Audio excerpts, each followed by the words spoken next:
सो यहाँ पे जो सेकंड टर्म है वो ऐसी है कि वी आई का मैग्नीट्यूड, ये जो वी आई है वी आई स्टार यानी कि वी आई का मैग्नीट्यूड, एंगल को हम बाद में लिखेंगे, एक बार एंगल कॉस के साथ आएगा और एक बार एंगल किसके साथ आएगा, साइन के साथ आएगा। सिंपल है बहुत। वी के वी आई और वी का मैग्नीट्यूड आ गया मल्टीप्लाई में वाई आई के, ये रहा आपका वाई आई के, इसका भी मैग्नीट्यूड वाई आई के। ठीक है, इस तरीके से सबसे पहले कॉस वाली टर्म आएगी, सबसे पहले आएगा एंगल ऑफ वाई आई के, that is theta I K, then plus में एंगल आएगा डेल्टा के और फिर माइनस में एंगल आएगा डेल्टा आई। तो ये सब आप एक बार ऑलरेडी कर चुके हो, only I am demonstrating you. ठीक है, तो ये आ जाएगी आपकी फर्स्ट टर्म जो कि रियल होगी। ठीक है, सेकंड टर्म आपकी यहाँ पे ये होगी plus V I we K Y I के, कैपिटल वाई आई के, ये होगा sine theta I K plus delta K minus delta आई। ठीक है, और साथ में आपके पास एक टर्म और थी जे वाली, वो थी ये Y I K zero, J magnitude of Y I K zero. ये J Y I K zero इसलिए because this is a capacitive admittance. ठीक है, जो भी लाइन चार्जिंग एडमिटेंस है वो कैपेसिटिव होती है, this is by capital J है, एंगल 90 डिग्री। तो ये हो जाएगा प्लस जे मैग्नीट्यूड, सबसे पहले हमारा कंपोनेंट ये है, तो जे मल्टीप्लाइड बाय, और जे हमने यहाँ कॉमन निकाल लिया है बाहर, तो जे यहाँ नहीं आएगा, ये होगा we I square Y I K zero. ठीक है, कोई प्रॉब्लम यहाँ तक समझ गए? जो भी टर्म्स हमने लिखी है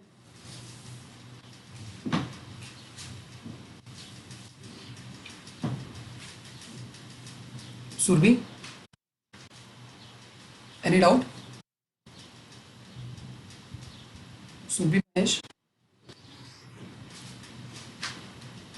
तो यहाँ पे आपको एक रियल पार्ट पे लिया और एक पे लिया imaginary part.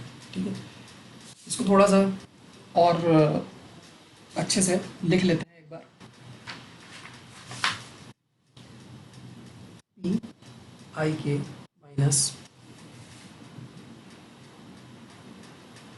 J Q I के, ये होगा इसके बराबर first component minus V I square Y I K magnitude cos theta I K, second plus V I Y I K, V I magnitude V K magnitude Y I K cos theta I K plus delta K minus delta I. उसके बाद जो second term है इसमें से minus common निकाल रहे हैं बाहर। ठीक है, इस सेकंड टर्म में से माइनस कॉमन निकाल रहे हैं ताकि ये बिल्कुल इसके जैसा दिखने लग जाए। ठीक है, यहाँ पे माइनस जे क्यू आई के है तो हम इसको कंपेयर कर लेंगे, तो ये माइनस जो है यहाँ से सब जगह से माइनस हम बाहर निकाल देते हैं, ये हो जाएगा माइनस जे, ब्रैकेट के अंदर आ जाएगा आपके पास सबसे पहली term V I square Y I K sine I K, then plus V I magnitude V K Y I K sine I K plus delta K minus delta I, और sorry ये minus हमने बाहर निकाला है तो एक minus यहाँ आ जाएगा और एक माइनस यहाँ आ जाएगा, है ना। अगर हम माइनस यहाँ से निकालते हैं बाहर तो ये माइनस आ जाएगा, यहाँ पे ये यहाँ माइनस आ जाएगा, तो हो जाएगा माइनस, माइनस आ जाएगा और टर्म होगी आपकी V I square Y small Y I K nought, इसका मैग्नीट्यूड, और ये हो गया ब्रैकेट क्लोज। तो यहाँ पे आपको पता लग गया कि रियल पावर और रिएक्टिव पावर जो भी ट्रांसमिशन लाइन में फ्लो करेगी वो कैसे कैसे हम ऑब्टेन करेंगे। ठीक है, तो ट्रांसमिशन लाइन में जो रियल पावर है ये आई के फ्रॉम बस आई से के, वो आप लिख सकते हो minus magnitude V I square Y I K cos theta I के। मैं इसको बार बार इसलिए लिख रहा हूँ बिकॉज इससे हमें रिमेम्बरेंस होती है। ठीक है, जितनी बार आप इस इक्वेशंस को लिखोगे तो then only you will learn. ठीक है, एल्स आप भूल जाओगे। वी आई और ये सारी इक्वेशंस जो है एक जैसी हैं, केवल थोड़ी सी कॉम्प्लेक्स ये दिख रही हैं, but these are all equations जितनी भी हमने पहले पढ़ी रिएक्टिव पावर के लिए भी, वो इक्वेशंस भी कुछ इसी तरीके से, बस यहाँ पे एक सम आ जाता था। ठीक है, और साइन वाली इक्वेशन जो पहले हमने पढ़ी क्यू के लिए रिएक्टिव पावर एट बस, वो भी सेम थी, लेकिन वहाँ पे बस एक सम आ जाता था बिकॉज अगर हम बस पे कैलकुलेट कर रहे हैं तो सारी ट्रांसमिशन लाइन से कंसिडर करना पड़ेगा। यहाँ पे ट्रांसमिशन लाइन केवल एक है तो आई के, ओनली आई के को हम कंसिडर करेंगे। ऐसी क्यू आई के हो जाएगा ये वाला पार्ट, जो ब्रैकेट के अंदर है वो क्यू आई के है, तो we I square Y I K sine theta I के, इसके बाद minus V I we K Y I K sine theta I K plus delta K minus delta आई। ठीक है, तो यहाँ पे आपको पता लग गया। और एक और टर्म माइनस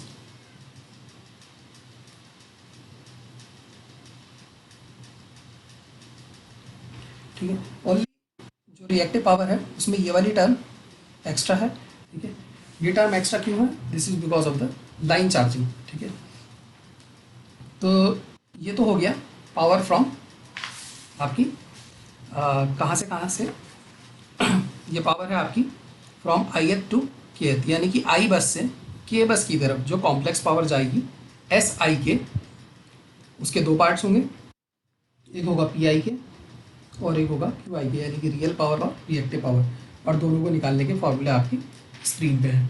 ठीक है, नाउ अगर हम कंसिडर करते हैं जिसमें हमने कंसिडर किया था कि जो पावर है थर्ड पार्ट में वो अगर जाएगी कहाँ से कहाँ, आपकी के से आई की तरफ, है ना, क्योंकि हमने पावर को कंसिडर किया है यहाँ पे बोथ द टर्म्स में, यानी कि आई से के की तरफ भी और के से आई की तरफ भी। तो क्या होगा, जैसे हमने पहले किया था, जहाँ पे के था वहाँ पे आई आ जाएगा और जहाँ पे आई था वहाँ पे के आ जाएगा सिंपली। ठीक है, तो उनको भी मैं ऐसे लिख लेता हूँ। ये तो हो गया फ्रॉम आई टू के और ये हो गया फ्रॉम के टू आई। तो पी के आई, जहाँ पे भी आई है वहाँ पे आपका के आ जाएगा,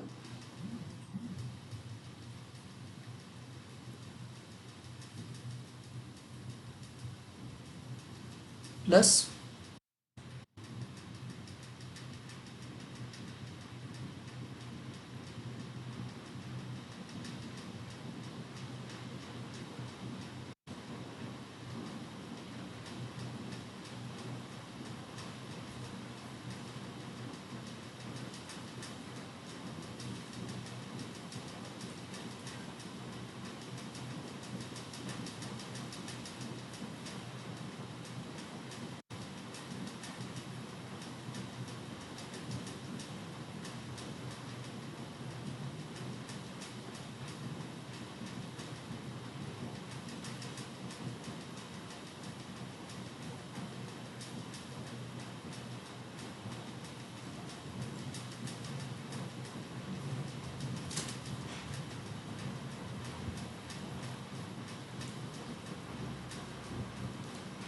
ठीक है, ये दो पार्ट आप समझ गए कि ये हमने क्या किया है कि जब बस आई से के की तरफ हम कैलकुलेट कर रहे हैं या पावर कैलकुलेट कर रहे हैं, पावर इंजेक्टेड फ्रॉम बस नंबर आई।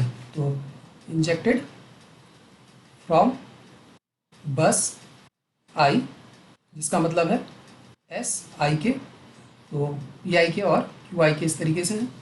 और सेकंड में हमारा एस के आई, यानी कि बस नंबर के से बस नंबर आई पे जो पावर जाएगी वो आपका है पी के आई डिवाइडेड बाय पी के आई क्यू के आई। ठीक है, अब कोई मेरे को ये बता सकता है कि what will be the line losses, है ना। इसमें दो चीज़ें थी इस प्रॉब्लम में, एक तो था एस आई के, वो हमने निकाल लिया, एक था एस के आई, वो हमने निकाल लिया। अब लॉसेस क्या होंगे इस ट्रांसमिशन लाइन में, लॉसेस क्या होंगे?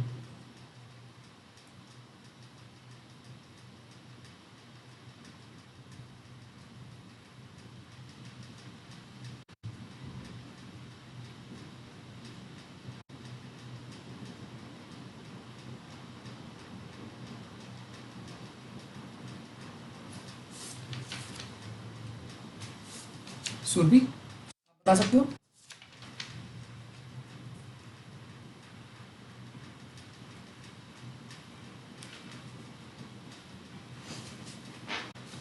तो जब भी हम लॉसेस के लिए कैलकुलेशन करेंगे, लाइन लॉसेस के लिए, ठीक है, तो लाइन है हमारी आई से के या के से आई, तो हम सिंपली कह सकते हैं कि एस आई के, जो भी हमारी पावर जाएगी इस तरफ से, ठीक है, वो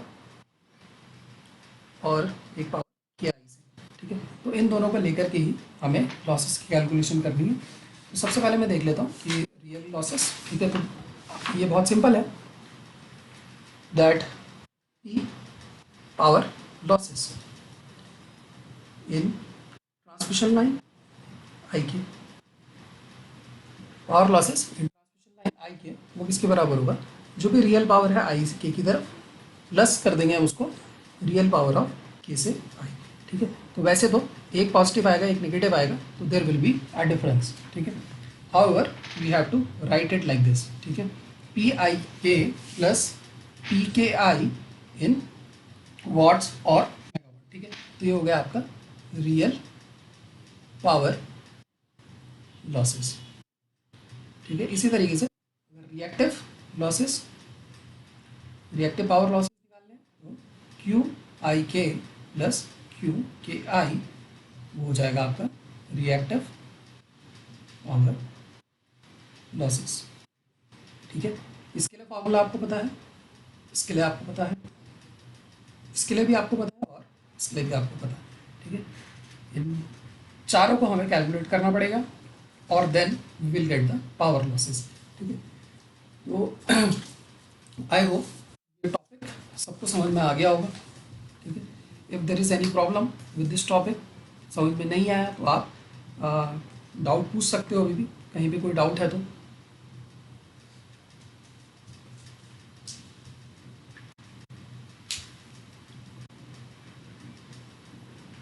सुबी, महेश, दुर्गेश,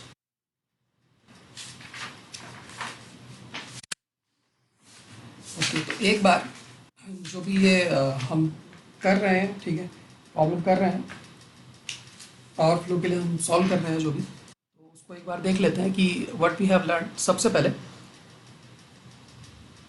पावर फ्लो में हमने नंबर 1 पढ़ा था क्लासिफिकेशन ऑफ बसेस, सेकंड हमने पढ़ा बस एडमिटेंस,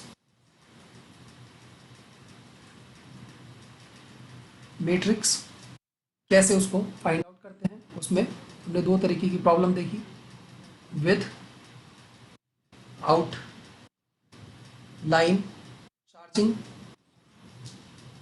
या self admittance, with line charging. इसके बाद हमने पावर बैलेंस इक्वेशन,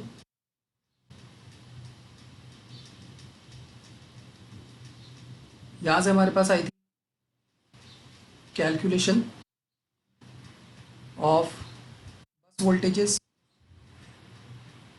ठीक है, तो वी आई के लिए आपने एक फॉर्मूला पढ़ा यहाँ पे। फिफ्थ आपने पढ़ा कि अगर पीवी बस है तो रिएक्टिव पावर सब